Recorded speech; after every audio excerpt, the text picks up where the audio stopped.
Good morning, class. How was your holiday? I know the pandemic has actually made us stay at home, so we are actually going to have a class to refresh our memory, kind of a revision, to refresh our memory on some of the things we have actually learned before. So now, today's topic will actually be love. Love. And our text is John 3:16-18.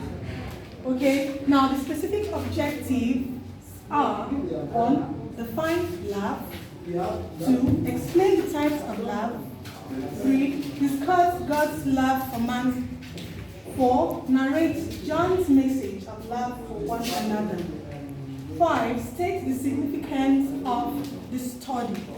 Now, definition of love. Love is a deep feeling of affection one has for one another. And this affection may take the form of caring for the spiritual, moral, or material well-being of another person. Love is sacrificial, patient, and not boastful. Now, when we show love to one another, we are trying to show a deep feeling of affection. We are trying to show that we care about one another. We are not selfless. So love is actually very good. In fact, in Christendom, the basis of our faith is actually centered on love for humanity. Now, love is actually patience and not boastful at all. Love is caring. Love is everything associated with good. Now, finally, the greatest gift we can give to one another is love. In a society where love exists, crimes tend to reduce because we get to see ourselves as the other person. We get to see ourselves as the other person who also needs care and attention and our love. So in Christianity, it is important that we as Christians love one another selflessly. Not actually give and take here, but love selflessly. Now we are going to look into the types of love. We have the agape love. This deals with the love of God for mankind. It is spiritual. Now, this kind of love actually exists between God and man. And the efficacy of this love deals with how well we build our spiritual relationship with God. Do we come to Him in prayers? Do we always need His presence in our life, and do we always run to Him as our Father? This also boosts the way God's love is shown towards us as Christians. We also have the platonic or ordinary love. It is not romantic in nature. Example, the love that the mother has for her children or the father has for his children. Now, we have the erotic, sinful, lust of the flesh, or material love. This love deals with give and take. Simply, if you give to me, I give to you. Now, the feeling of affection, the deep feeling of affection is not there. What we see is how it's going to be better for both of us if you give to me and I give to you. It's different from the agape love we see here. The agape love deals with an ordinary love of God for man, genuine, nothing attached to it. It is spiritual, something that comes from within, selfless and sacrificial. That has to do with the agape love we see here. Okay, now, I hope you all are following because we have talked about the definition of love. We are now at the types of love. Now we are going to God's love for mankind. We are going to read our text from John 3, verse 16. And it says, "For God so loved the world that He gave His only begotten Son, and whosoever believeth in Him will not perish but have eternal life."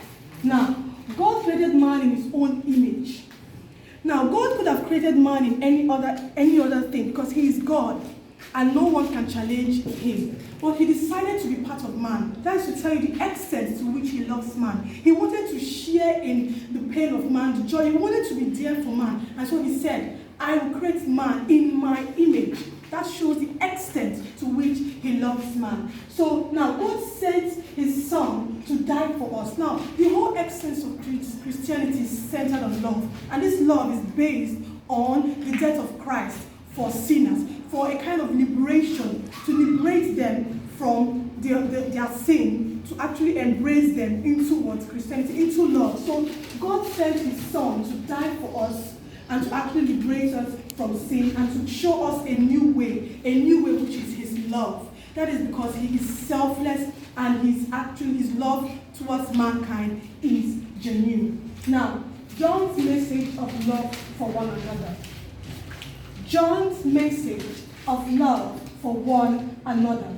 Now, Jesus' message of love to mankind, as recorded by John, is a form of law and commandment. Now, a new commandment I give you, that you love one another, even as I have loved you. Now, it is important that we follow the footsteps of Jesus, because that is the only way we can actually learn and correct our mistakes.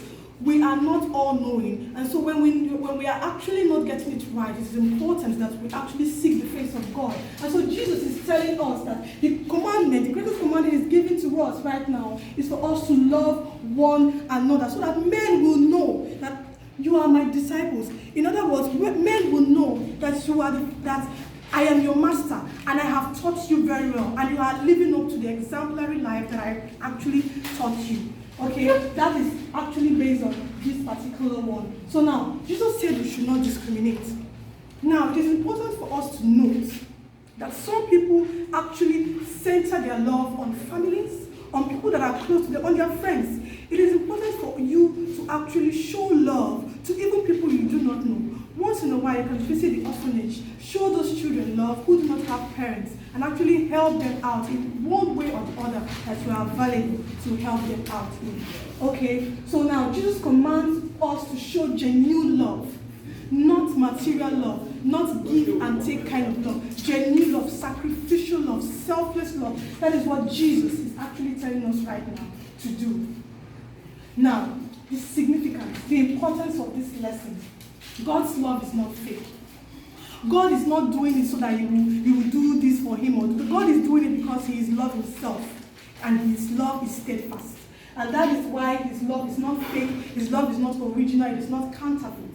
Now, Jesus' death has set a standard for us to follow. Like I said earlier, the death of Jesus on the cross has actually set a standard for us to follow as Christians. It has actually given us an exemplary line, or an exemplary way of doing things. Because Jesus died for no reason. They killed him for no reason. He did commit the offense that he was accused for committing. Now, love does not discriminate. I have said that earlier before. Under John's message of love for one another, we should not actually center our love based on our relatives and our friends. Okay, here with me is an instructional material.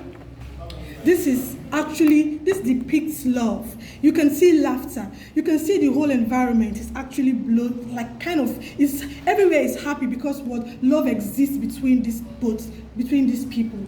Now, classwork. Number 1, explain the greatest gift we can give to our fellow human. Based on what I have taught you today, I want you to write and explain the greatest gift we can give to our fellow human. Assignment: enumerate some of the things we can do to show that we love our neighbors. Now, I actually want to go back again to touch on some of the essential subtopics of our major topic, love.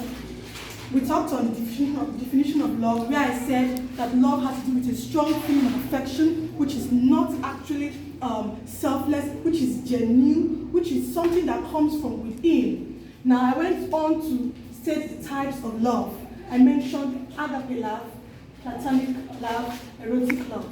Where I said agape love has to do with the love of God for mankind, which is genuine. I went on to explain platonic or ordinary love, and I gave an example stating the kind of love which actually stipulates the love that a mother has for her daughter or for her son. Now, erotic or sinful or lust of the flesh or material love, I explained it has to do with give and take, material love. It is not from inside and it is actually not genuine.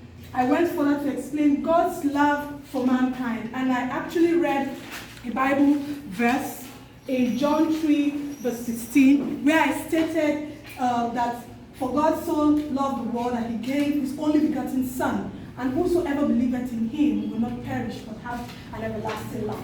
And I went further to talk about John's message of love for one another, and which actually Jesus' message of love, which is recorded in the Gospel of John, that we should not discriminate, that we should love one another, and we should actually carry everybody along in love. Now, and finally, I went to the significance, stating the importance of the lesson, that God's love is not fake. Jesus' death actually set a standard, and love does not discriminate. I hope that with what I've explained here, you can be able to understand what love is, and you'll be able to show love to one another, irrespective of tribe, irrespective of race, irrespective of wherever you find yourself in the society. The notion as a Christian is what? Showing love, even to your enemies. Thank you very much.